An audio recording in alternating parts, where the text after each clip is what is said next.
As I've mentioned, textbooks often portray the switch from the concept of a short-term memory to the concept of a working memory as a switch from a single component serving as a container for static representations to a multi-component dynamic model of memory. However, multiple components with dynamics were present in Atkinson and Shiffrin's model. Instead, I would characterize the shift as a change in perceived functions.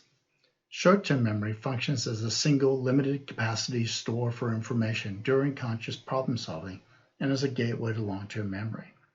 Working memory functions as a collection of limited capacity stores integrated into a system that controls information flow between its stores and between other memory systems, and temporarily stores, manages, and processes information used in conscious problem solving, as well as transferring it to long-term memory. So here's a version of Baddeley's working memory model from a paper he published in 2003. We have three memory stores in working memory. We have the phonological store, the episodic buffer, and the visual spatial sketchpad.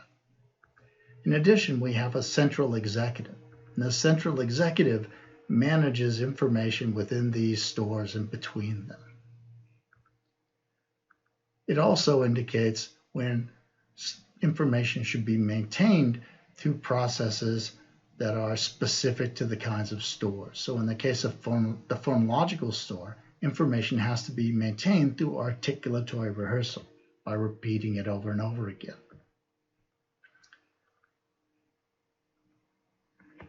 In the case of the visual spatial sketchpad, information is maintained by the use of the visual scribe.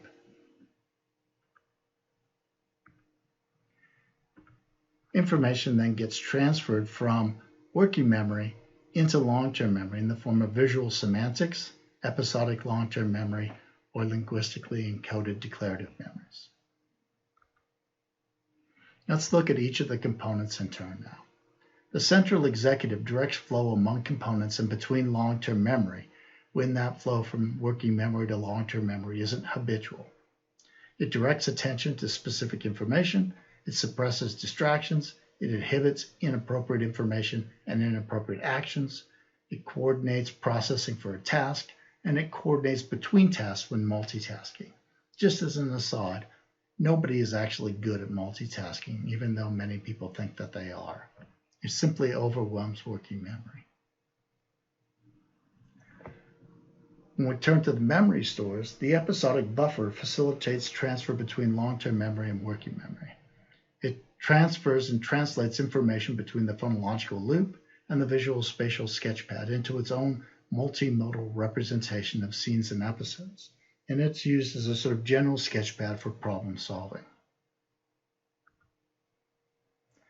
The visual spatial sketchpad stores visual and spatial information, manipulates that information, for instance with visual imagery, and guides motor action using visual and spatial maps. The capacity of the visual component of the visual spatial sketchpad is 3 to 4 objects, each having 2 to 3 properties. The capacity to hold and manipulate visual spatial representations provides a measure of nonverbal intelligence that predicts success in fields like architecture and engineering. The phonological loop stores phonological and order information. It's implicated in language learning and likely evolved as part of our ability to understand and use languages. The amount of information stored in the phonological store can vary from 3 to 8 items, but the capacity is tied to factors like item similarity and time to speak. So it has a limitation in terms of size and complexity of information. The less complex the information, the more different the information, the more items. The more complex, the more similar the information, the fewer items.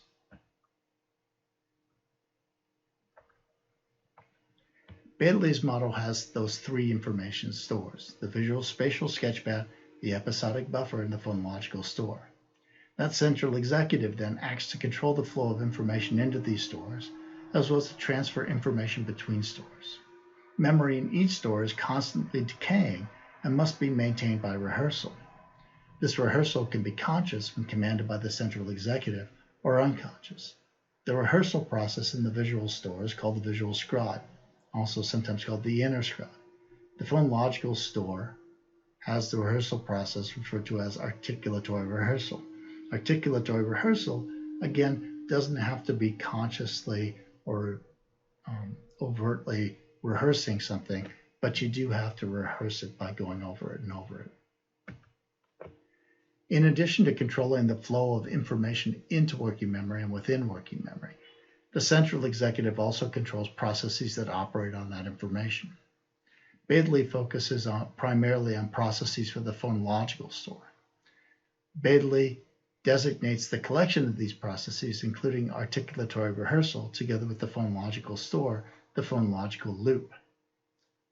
Among processes in the phonological loop are recoding of spatial or orthographic representations to phonological representations, linking the visual spatial sketchpad to the phonological store.